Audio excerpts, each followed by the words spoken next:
Muy buenas tardes, nos da muchísimo gusto que nos acompañen porque hoy tenemos una sesión muy especial para poder escuchar al al maestro, él me dijo que no me fuera a equivocar y siempre me equivoco, al maestro Israel Cavazos, que es una verdadera institución en nuestro país, por todo lo que ha hecho en esta fructífera y larga, y que deseamos que muy larga más vida que nos pueda dar otras conferencias como la de hoy, en la que él ha dado una lucha singular por preservar el patrimonio documental de México. Nos da mucho gusto que nos acompañe el doctor Javier García Diego, quien fuera director de esta casa, y actual presidente del Colegio de México, donde el maestro cursó sus estudios, por cierto. Y bueno, el maestro, además de preservar el patrimonio documental de Monterrey, del estado de Nuevo León, de defender a los archivos a todo lo largo de nuestro país, fue un gran apoyo para mí, quiero recordarlo, cuando yo estuve en el Archivo General de la Nación. También nos ha ofrecido una amplia obra historiográfica, tanto sobre el norte de México como sobre personajes tan entrañables como Mariano Escobedo, por solo mencionar algunos. Entonces, para no quitar tiempo, vamos a escuchar al maestro Cavazos, Israel Cavazos, que recibió en el 2014 uno de los premios que da el Instituto para una trayectoria ejemplar como la suya, en su investigación, su aportación para preservar la cultura de México, para su trabajo historiográfico, que es el premio Manuel González Ramírez. Escuchamos al maestro Cavazos con mucho cariño.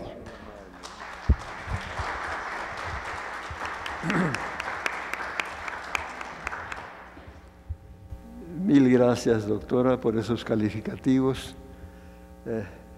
Selectísimo público. Estoy asustado sinceramente porque sean aquí personalidades tan importantes que para mí todos lo son, sinceramente. Empiezo por decir que he manejado muchos papeles antiguos, pero ahora el antiguo soy yo. El 2 de enero cumplí 92 años y a estas alturas no deja de ser un riesgo o un arrojo, más bien dicho, venir a presentarme en una institución internacionalmente famosa.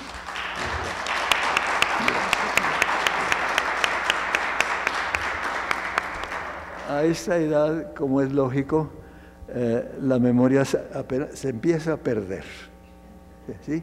Entonces he traído unas notas que me recuerdan a un padre muy amigo mío de Monterrey, que la primera vez que subió al púlpito, los jóvenes no saben qué es un púlpito, es una tribuna adosada al muro del templo con un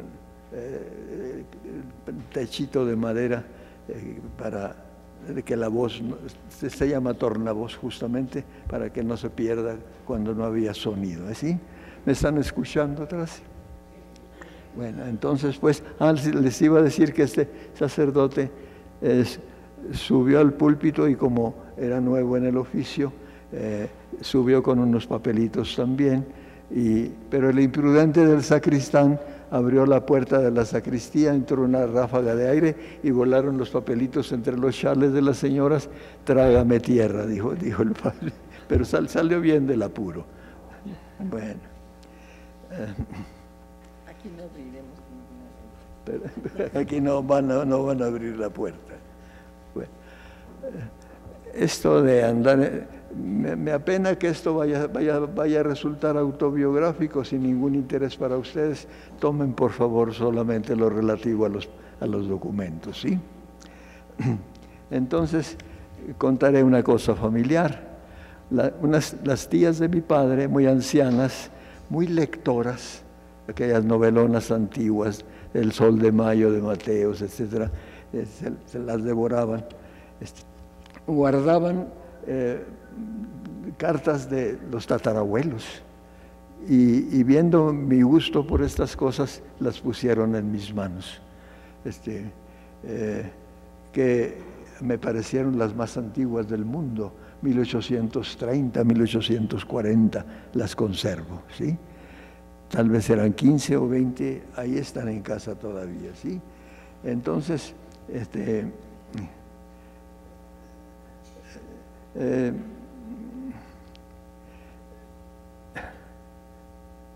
tengo un problema ahora no, me hace falta una lucecita. Pero bueno, pero a ver si puedo, porque los documentos prosiguieron, pero ahora de carácter genealógico. Entonces la genealogía es una rama muy importante de la historia y empecé, nomás para las partes, qué amable, para las partes, no se moleste, pero nomás para las partes que, pero se le va a acabar su... Estoy preocupado.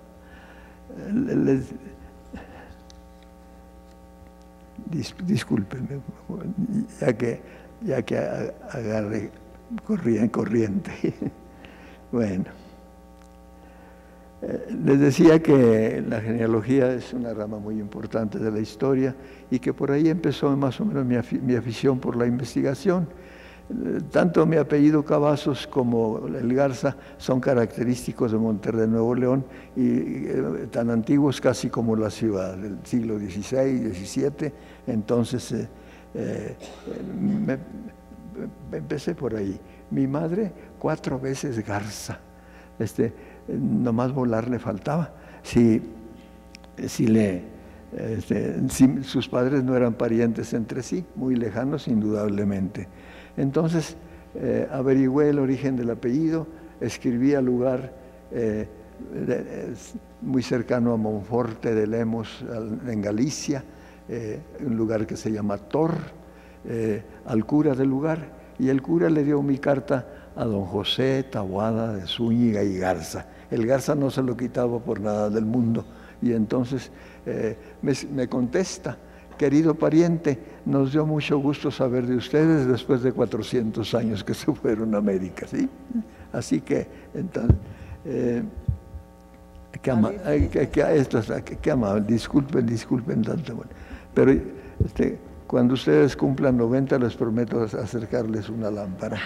Sí, sí está mejor. Parece que sí. Pero esta búsqueda genealógica en los archivos de la catedral, en el archivo del Ayuntamiento de Monterrey, en muchas partes, pues me hizo que alguien me tomara por tocadito de la cabeza, porque alguna vez, y esto se lo digo con la mayor sinceridad del mundo, yendo a buscar a un antepasado a la catedral de Monterrey, no aparecía.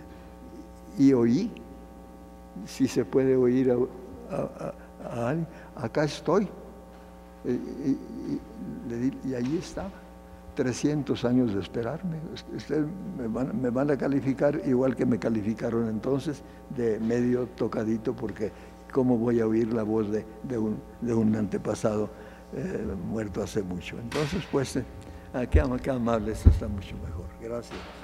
No le vaya a dañar. Así está mejor, ahora sí. Está muy pálido la tinta de la cinta. Bueno, otra cosa familiar. Mi padre, lector empedernido, increíble lector. Guadalupe, mi tierra, era una aldea en los años 30, cuando yo estoy descubriendo mi edad, aunque ya la dije, pero esas mismas novelas antiguas las leía cuando todavía no oscurecía, casi en la acera, y se juntaba todo el barrio a escucharle. Me impresionaba, y de él aprendí la historia, porque vivieron la revolución mis padres, y entonces oí sus relatos, y ahora las lecturas. Entonces, ¿por qué a mis hermanos como que nace uno para este oficio, no cabe duda. Tenía una hermana, Sara Cavazos, que era también extraordinaria lectora y increíble, en un pueblo que era una aldea, como digo, Guadalupe, en los años 30. Entonces me conminó a que escribiera la historia, a que investigara la historia de mi natal Guadalupe. Y allá voy otra vez al archivo eclesiástico y al archivo de Monterrey, etcétera, y con tan buen éxito que encontré muchísima información, ¿verdad? En el archivo del Ayuntamiento de Monterrey, siempre los archivos en aquella época y muchas veces ahora siguen siendo el patito feo de la administración pública, el lugar más pobre, el piso descuidado, los escritorios viejos, propaganda política, todo almacenan ahí, creo que hasta los empleados malos también. Entonces, pues, ya dije, primero fui empleado del archivo porque fui a investigar ahí, me hicieron empleado, mucho más tarde habría de ser jefe por muchos años.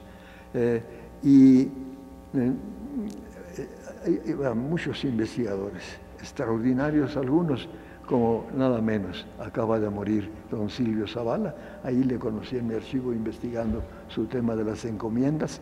Los encomenderos norteños le llamaban mucho la atención y entonces lo senté en una silla vieja y en un escritorio que había sido de un secretario del siglo XIX, pero él estaba feliz porque había mucha información. François Chevalier y muchos otros investigadores fueron ahí. Y claro, de la Sociedad de Historia Local también. Entonces, justo fue, me apena que caiga en lo autobiográfico, ya lo dije, pero este contacto con don Silvio hizo que yo viniera al Colegio de México. Un pobre, en Guadalupe en los años 30 no había secundaria, entonces yo tuve que ingresar a otra escuela y repetir el 6º año, etcétera, pero con todo y eso me trajeron al Colegio de México, que los que peinamos canas se acordarán que no era esta institución en donde apenas si se puede andar de tantos estudiantes que hay, sino que estaba en Nápoles 5, casi en la esquina del Paseo de la Reforma, y nos contábamos con los dedos los estudiantes. Germán Posada de Colombia, Ernesto Chinchilla de Guatemala, estoy pasando lista, Emma Cosío, hija de don Daniel Cosío Villegas, y a propósito, el presidente del colegio, nada menos que don Alfonso Reyes, y el secretario, don Daniel Cosío Villegas. Pero me vi envuelto en un mundo maravilloso y distinto. Le oí un refrán a mi padre de pueblo, como ya lo dije, que me dijo alguna vez: el que ha de ser centavo, hijo, aunque ande entre los pesos. Y yo seguía siendo centavo, perdónenme. Entonces, pues, pero qué maravilla de este recuerdo del colegio, que, claro, para hacer la referencia a los documentos, he de citar a Concha Muedra, maestra de paleografía española, inteligentísima, que nos llevaba a las prácticas al Archivo General de la Nación, y en el fondo Marqués del Valle, Marquesado del Valle y de la Compañía de Jesús de principios del 16.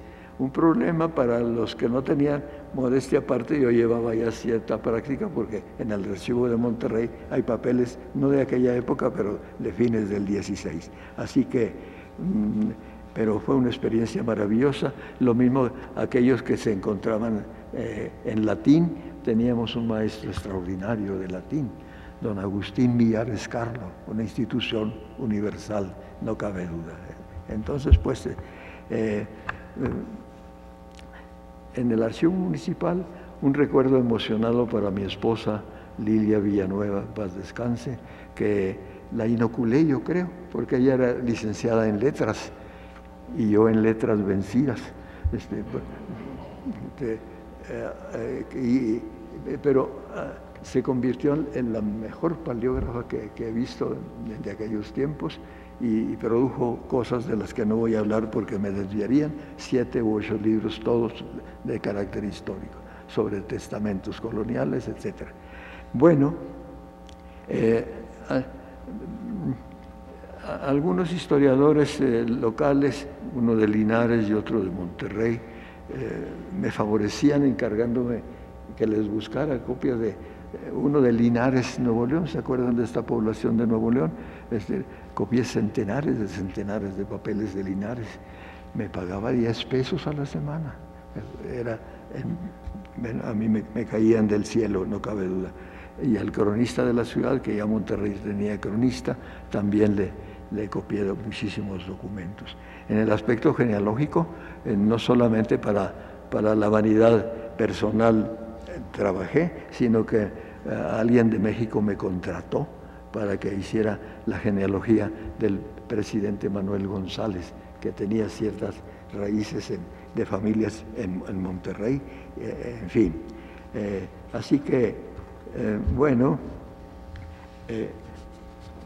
dije que me admitieron en la Sociedad de Historia cuando yo no tenía ni siquiera 21 años, yo creo, pero me impulsaron los historiadores locales, Santiago Roel, Timoteo Hernández, José P. Saldaña y otros, al grado que también le agradecieron a don Silvio y a Chevalier que me trajera al Colegio de México.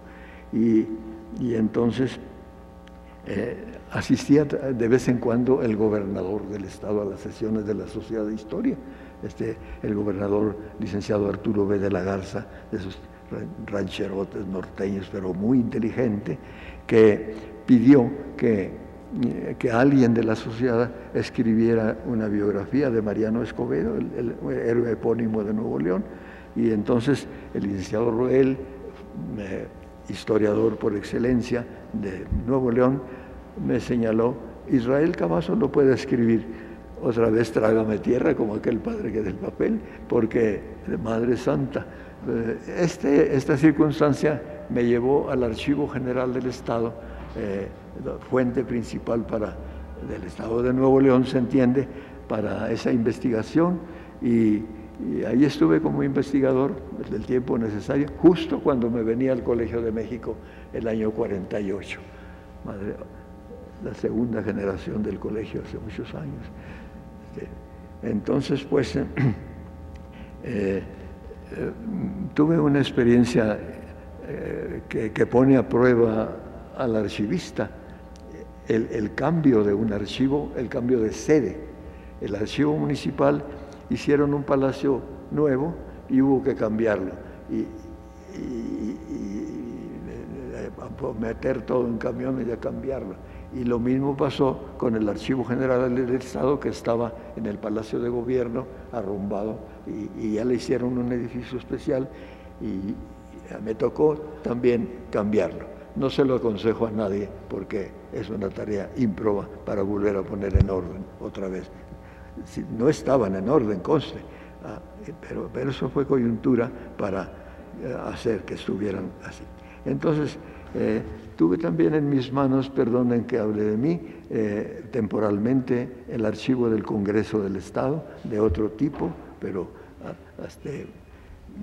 me tocó hasta redactarles discursos a los diputados, porque algunos eran de pueblos y no tenían habilidad para hacer los discursos que les tocaban hacer.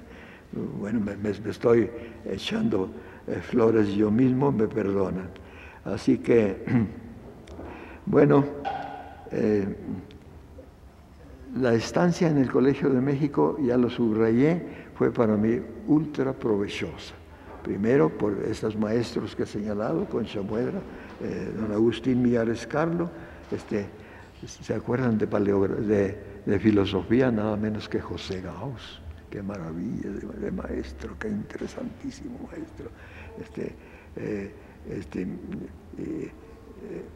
Y claro, también tener la oportunidad de ir a investigar para lo de Mariano Escobedo al archivo de la Secretaría de la Defensa Nacional, y a otras, fue al Archivo General de Notarías de aquí de la Ciudad de México, que lo manejé mucho, sobre todo para personajes que iban a Monterrey a servir allá.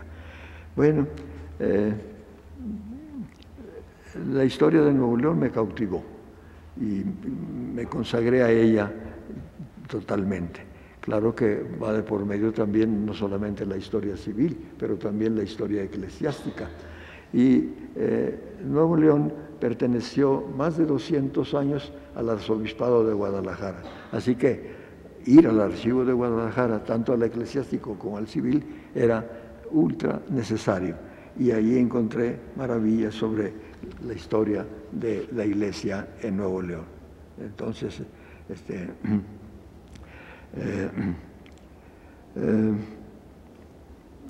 vinculado el Archivo del Estado de Nuevo León a los archivos de los pueblos, me jacto de conocer cada uno de los pueblos de Nuevo León. Son 51 municipios, no me vaya a equivocar, pero algunos con archivos muy valiosos, particularmente Galeana, Villaldama, que es un caso muy curioso porque se llama Villaldama y es ciudad, Villaldama pero es ciudad, y Lampazos, donde nacieron Francisco Naranjo y muchos otros generalotes.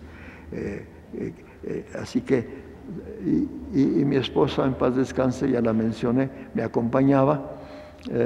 Mientras yo estaba en el archivo, ella entrevistaba a viejitos y recogía las leyendas y publicó un libro de leyendas delicioso, de leyendas de Nuevo León. Entonces,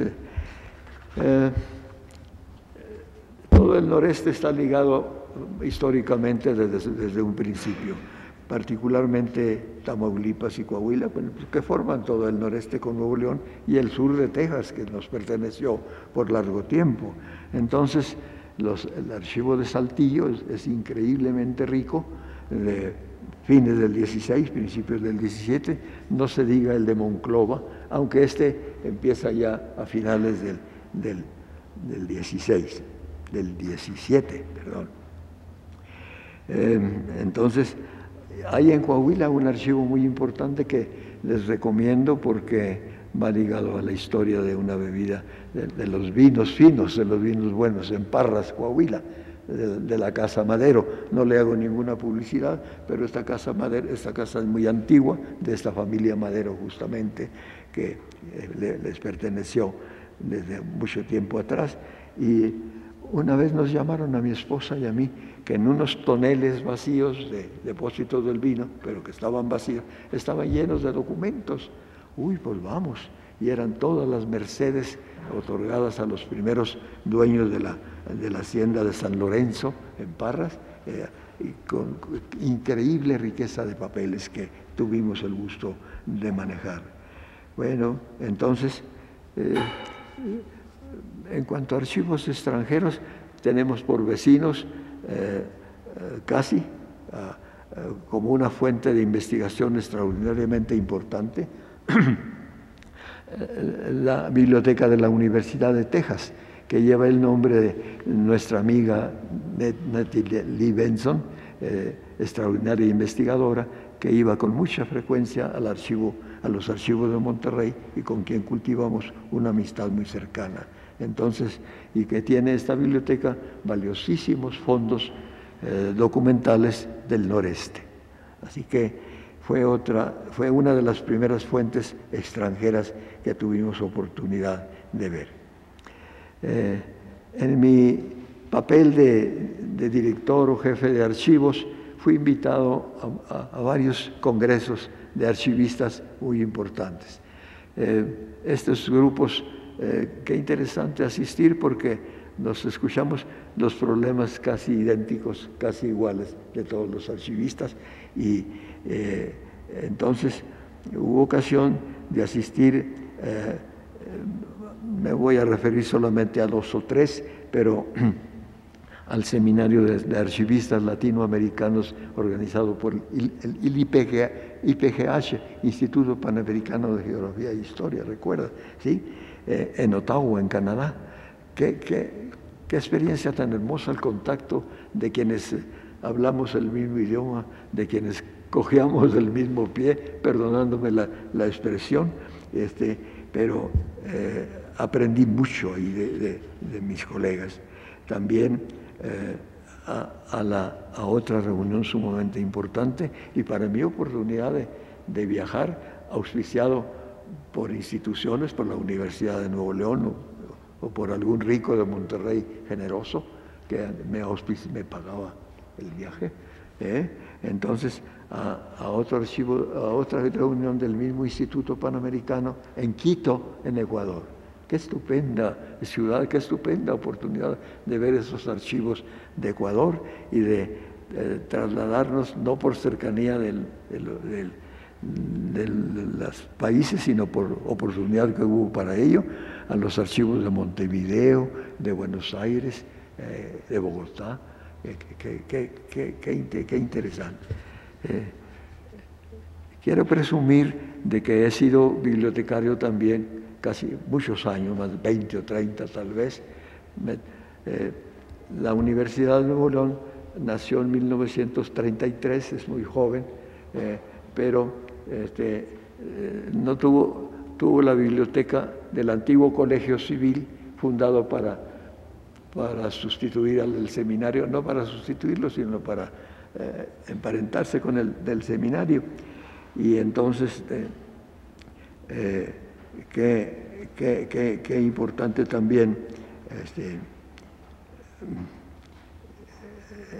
ver estos archivos dije que era también bibliotecario, y una referencia que no puedo callar porque me envanece, perdónenme, yo no soy vanidoso, pero me envaneció mucho en Buenos Aires. Este bibliotecario y archivista que había asistido a Ottawa, ahora era subdirector de la biblioteca en Buenos Aires, y el director era nada menos que el literato famoso. El literato más famoso, Borges. Perdónenme la amnesia, pero Borges. Te voy a pasar con Borges, era el director de la biblioteca, que a la vez tenía fondos documentales muy ricos, y conversé mucho con él. Nadie llevaba cámara, no tengo con qué probarlo, pero las 2 veces que he estado ahí he caminado por las calles de Buenos Aires con este señor tan extraordinario. Bueno,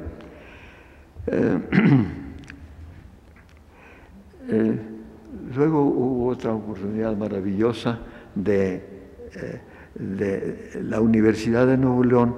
Organizó un viaje de estudios, que de estudios fue lo que menos tuvo, fue de paseo, a Europa, ¿sí? Costeada por la propia universidad. Los maestros no tendríamos con qué haber costeado aquello. Entonces, se organizó aquel viaje y fuimos a dar allá al archivo de Sevilla. Bueno,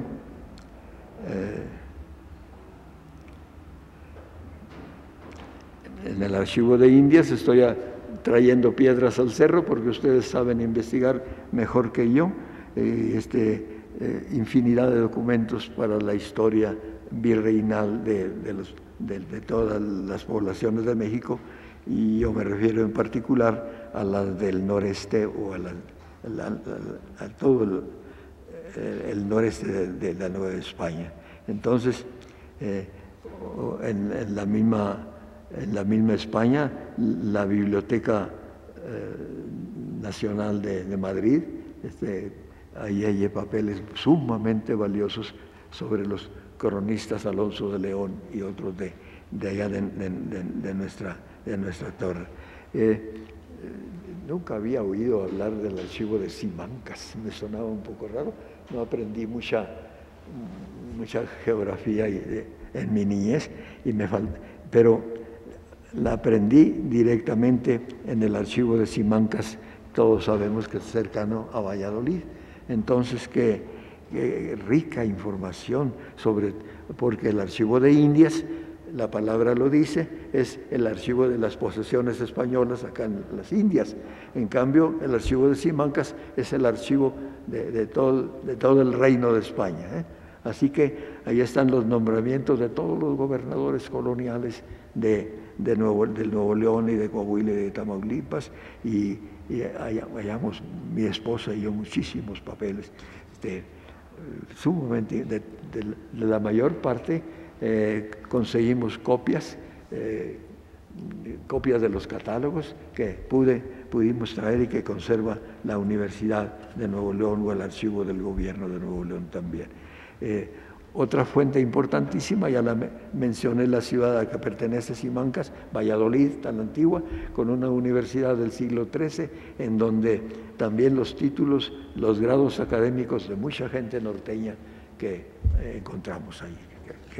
Qué recorrido tan interesante.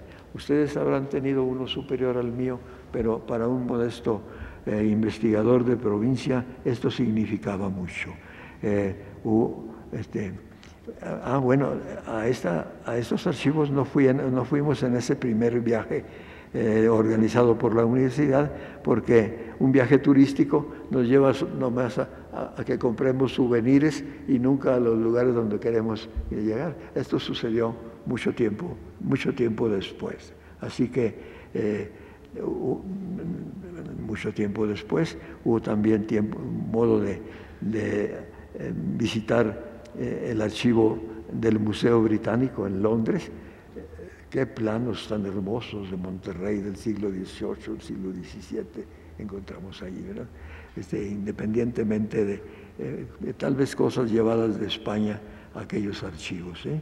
Y Guadalupe, yo presumo de mi pueblo que en los años 30 era una aldea y que ahora sobrepasa 1 millón de habitantes. Qué transformación tan terrible de los pueblos, ¿verdad? Sí, pero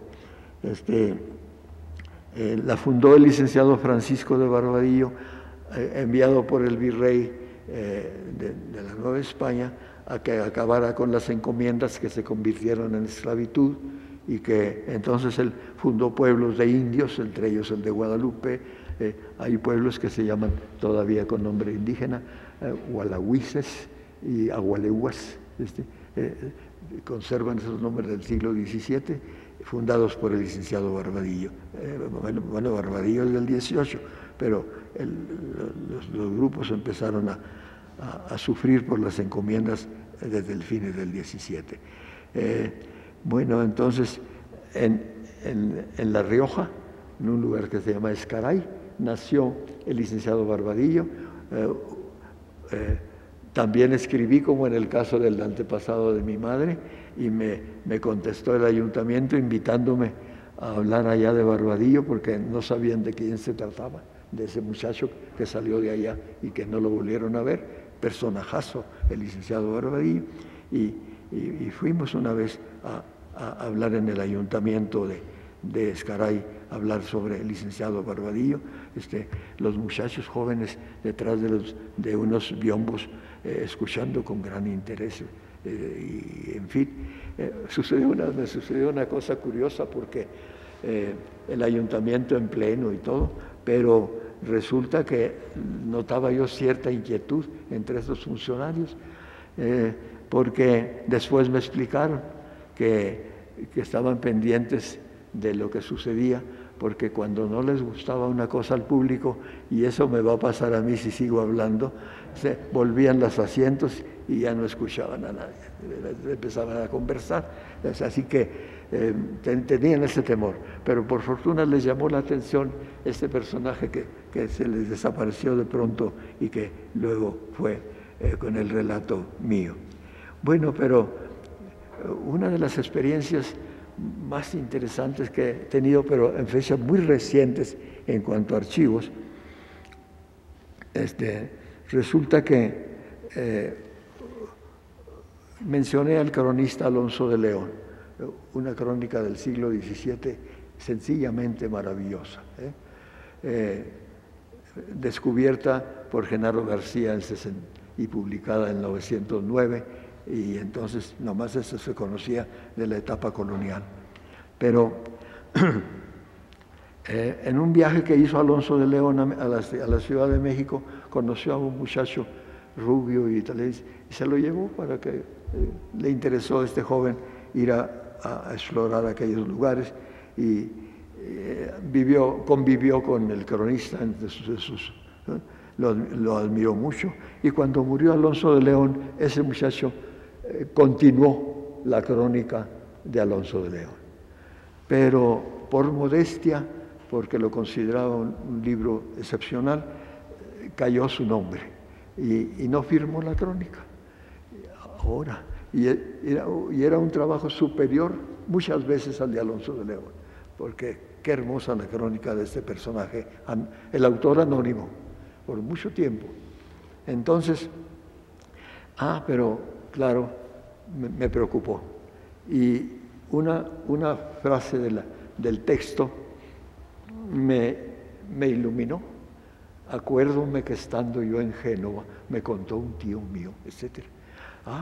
Pues este señor estuvo en Génova, este es el autor. Pero ¿quién estuvo en Génova? En Monterrey, cinefiándonos ahora podemos ir. Entonces, perdón. Entonces, vamos a buscar quién pudo haber ido. Un pariente mío antiguo, Juan Cavazos, porque el apellido es de origen italiano y nació en Génova. Claro que fue de Castilla la Vieja. También José Cantú, porque ¿se acuerdan de César Cantú, que tiene una historia, no sé si universal, de la Iglesia muy importante, y otros? Pero los fuimos eliminando porque no habían estado porque el cronista anónimo dice que terminó la crónica en 1650. Así que aquellos no podían ser porque no habían estado en esos años ahí. Ahora, entonces, pues, eliminados, encontré por fortuna en el Archivo de Comunidades Agrarias el testamento de un Juan Bautista Chapa. El apellido es muy común ahora en Monterrey, de señores industriales y todo, y tiene proliferado. Pero señalarlo como autor así porque así no era posible, de suerte que había que comprobar cuándo llegó y todos los detalles, hasta que, como una cosa detectivesca, que lo comprobamos de que fue el autor anónimo Juan Bautista Chapa. Se publicó la crónica y ahora con los nombres del nuevo cronista y la de Alonso de León junta. Así que modestia aparte, mi mejor investigación realizada cuando tenía yo la edad de algún muchacho que esté por aquí, 26 años, ya histórico. Este es un trabajo muy antiguo. Así que llegó el trabajo a Mancio Chapa, un amigo tejano, que con recursos viajó a Italia y se llevó la crónica. Y encontró el acta de bautizo en Albisola, cercana a Génova, y también se conectó con gentes de aquel apellido que el anónimo lo simplificó, al fin regiomontano ya lo hizo más chiquito, Chapa, pero en el testamento dice Chapa Pria, y acá en Italia es Schiava Pietra, pero este amigo Chapa de Texas los enlazó y se interesaron tanto, y son descendientes directos de Juan Bautista Chapa, porque Chapa en su testamento dice: pudiera haber oportunidad de que un hijo mío vaya a Génova, y no hubo oportunidad porque nunca pudo su hijo ni sus hijos, ninguno, venir a estar en Génova. Y entonces esa gente Chapa tienen una fundación de ese nombre, Chapa Pietra, de muchos recursos. Empezaron a traducir la obra, me mandaban capítulos ya traducidos, y salió el tomo. Ahora venga para que presentarlo. Mi hija Lili, que vive en Estados Unidos, está casada con un alemán que va a ver a sus padres en Alemania, y me llevaron ellos porque yo solo no podía ir. Ahí me anda cuidando Salvador, un muchacho para que no me caiga. Y esto sucedió el año pasado, antepasado, el 2013, en julio por ahí. Entonces, claro, me llevaron a Alemania con sus padres. Luego, ¿se acuerda, maestro García Diego, de Madame Patou, que la condecoró el Colegio de México por sus trabajos sobre Alfonso Reyes? Paulette Patou, ¿sí? Vive en Francia y muy amiga, y la fuimos a visitar, y luego a Génova, ¿sí? Nos recibieron maravillosamente. Todo para hablar de archivos, porque la ceremonia de presentación del libro fue en el Archivo de Estado de Génova, que presume de ser el más antiguo del mundo, después del Vaticano. Entonces, previa a la ceremonia, una visita, un recorrido por el archivo. ¡Qué maravilla! Los legajos de pergaminos, 1200, 1300, 1400, con la boca abierta. Y entonces, para parar yo acariciando un pergamino fechado en 1089, 1000 años, ¿sí? Ya no vimos el resto porque se llegaba a la hora de la presentación. Entonces, una vanidad, los Cavazos que vinieron de España eran de ahí y fueron fundadores, figuran entre los fundadores de Génova. Me puedo alzar el cuello de presumir. Una ciudad de 2000 años. Entonces, qué experiencia tan hermosa. Acá en Nuevo León no usé mi reloj. Usted me jala. Sí, no se preocupe. Me jala, por favor, cuando me calle, ¿sí? Sí. Porque descuidé de poner mi reloj. Entonces, hubo un convenio de Viena con la Universidad de Nuevo León para revisar el archivo de Maximiliano, que habiéndose perdido, mandó todos los papeles a Viena, ¿sí? Qué buena precaución, porque aquí no sé si hubieran perdido. Entonces, la rectoría me hizo el privilegio de que yo fuera. Madre Santa, cuando iba soñando, había soñado ir a Viena, pero mi esposa por alguna razón no pudo ir. Me acompañó mi hija Lili en calidad de intérprete de inglés, por lo menos, y ella sabe también alemán por el marido, así que me salvó de todo. Así que qué maravilloso archivo. Voy a sintetizar porque los estoy fatigando. En el centro de Viena, 5 pisos y 11 pisos por abajo a prueba de bombardeos. Usted lo conoce mejor que yo. Entonces, 100 y pico de cajas con la palabra México con K, repletas de 120,000 o más documentos en español del Imperio de Maximiliano. Batallas en rancho de Nuevo León, todo lo de Nuevo León lo sintetizamos y claro, también llevamos copias de muchos otros documentos fundamentales. Qué experiencia tan hermosa, ¿sí? Y, por favor, me da un pellizco. Bueno, entonces, no todo ha sido satisfacciones, por supuesto, porque alcaldes ignorantes o funcionarios ignorantes de Monterrey, miembros de la Sociedad de Historia que los han metido ahí, que no han escrito ni 2 líneas de historia, me acusaron de que me robé el acta de fundación de Monterrey, ¿sí? Madre Santa, ¿y ahora? Y nadie me defendió porque no todos sabían, pero yo conocía la historia. Santiago Vidaurri en 1850 y tantos le pidió al ayuntamiento que le mandara copia del acta de fundación.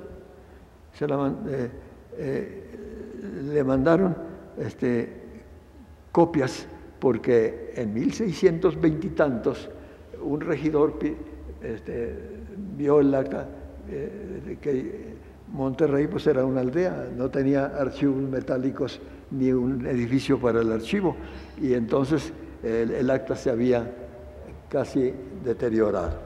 Y un escribano de aquella época, Juan de Ábrego, hizo un testimonio notarial, y de ese testimonio otro y otro y otro son los que nos quedan publicados en ese folleto de Vidaurri del 61, pero esos ignorantes no lo conocían y me plantaron a mí como ladrón del acta de fundación.